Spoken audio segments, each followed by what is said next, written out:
Hi everyone. Today I want to talk to you about another book that I recently read. It's called The Purpose Driven Life by Rick Warren. And this book is for people who are trying to find their purpose in a spiritual way. This book is written by a pastor, and this book contains a lot of Bible verses and quotes, scriptures. But even if you're from another religion or if you're a non-believer, you would still be able to connect with this book and what the message is.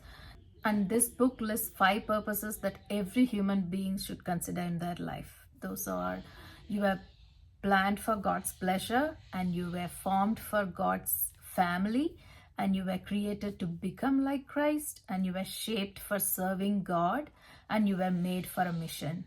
So in this book, it says you were planned for God's pleasure. That means it says put God first. Love of God should be our first priority.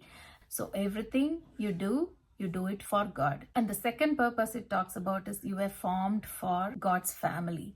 In this book, it mentions the church as a God's family, how to be there for each other without any judgment, how to encourage each other, form a group. And if you have to consider this in today's world, you don't have to go to church or any other spiritual groups.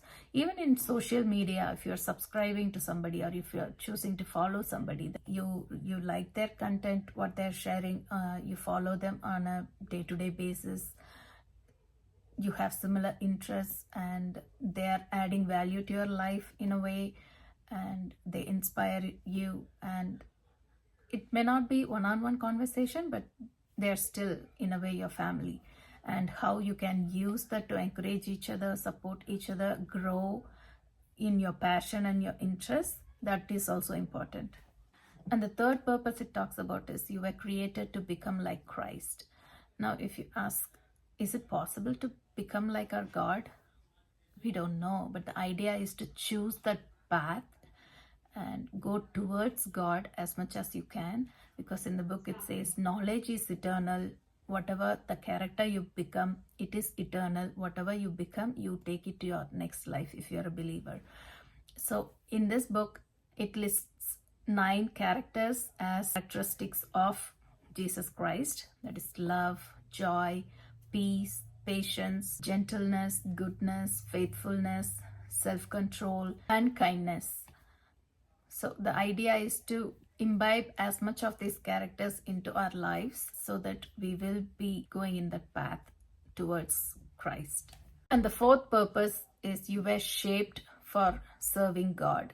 When they say shape, it is spiritual gifts, your heart, your abilities, your personality, and your experience.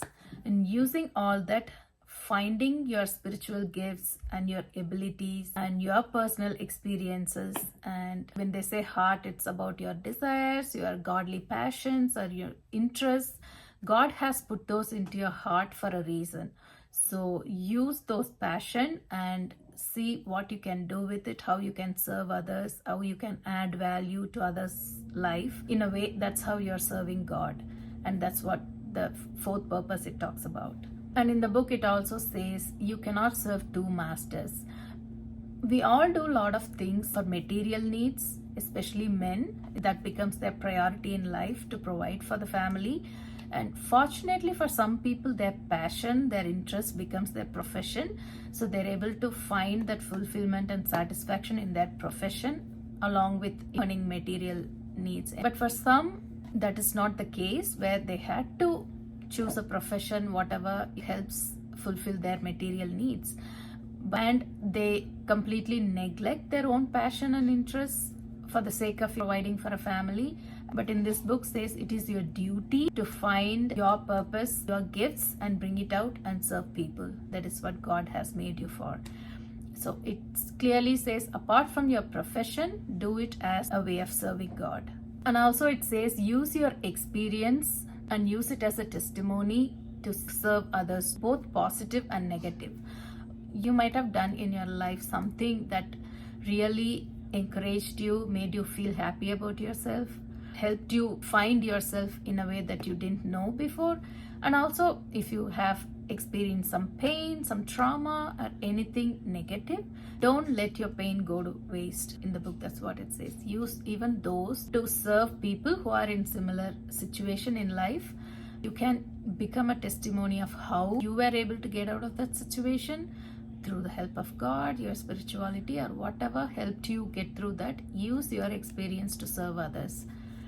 And the final purpose it states is you were made for a mission. And in this book, it talks about how you can go on a missionary work to other countries, how you can reach out to non-believers. But even for other people, here it says each person has a ministry and a mission. Ministry is how you can serve people through your gifts and your abilities. And mission is, say, if you are a business person, whatever profit you get, even if you say you're going to use 10% of that to help others, that becomes your mission. And it says mission is not an option, and it is not something you can do, oh, I will finish doing all this and then I will consider this. No, it has to be a parallel thing, and it doesn't need to be a huge thing. Even in whatever small little way you can help others, you should consider that, and it is your duty and responsibility, and it should happen parallelly along with your life and whatever you do in life. I found this book very useful, and I've literally used highlighter on almost entire page of the entire book. And it's not a one-time read for me. I'm going to read this multiple times, and I'm going to probably keep it at my bedside table and keep looking at it for inspiration. Hope you will find this book useful too. Thank you. Bye.